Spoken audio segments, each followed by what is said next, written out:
Imagine driving past the house where your ex abused you, only to find it rotting from the inside out, swarmed by feral cats and impossible to sell, all because of something you planted years ago, a revenge so accidental and yet so perfect, it feels like the earth itself rose up to defend you. Today's story is about a woman whose quiet act of spite, a handful of catnip seeds, turned into the kind of karmic justice that leaves you breathless. If you've ever wished that the universe would repay someone who hurt you and repay them tenfold, hit that like button.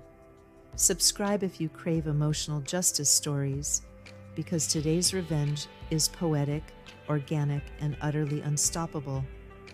8 years ago, the protagonist, let's call her Mara, thought she had finally found a stable life, a home, a partner, a future that felt steady, predictable, safe. But safety can be an illusion, and people can hide their darkness very, very well. Her partner, let's call him Nate, was charming at first, the kind of man who smiled widely in public but carried a storm behind his eyes, a storm that Mara learned to fear. Over time, that storm turned into shouting. Shouting turned into slamming doors. Slamming doors turned into objects thrown, broken glass, bruised arms. And one day, finally, a line was crossed that she could never uncross. That was the day she realized if she stayed, she would lose herself completely.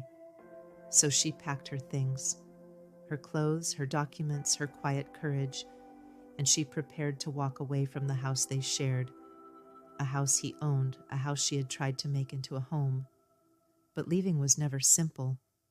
Survivors often carry guilt for things that aren't their fault. Mara carried that guilt too, but she also carried something else, the need for one final act of control. Months before the breakup, Mara had poured her heart and her limited savings into transforming the barren yard around Nate's house. She built garden beds with her own hands. She planted expensive flowers, orchids, roses, and delicate perennials that took patience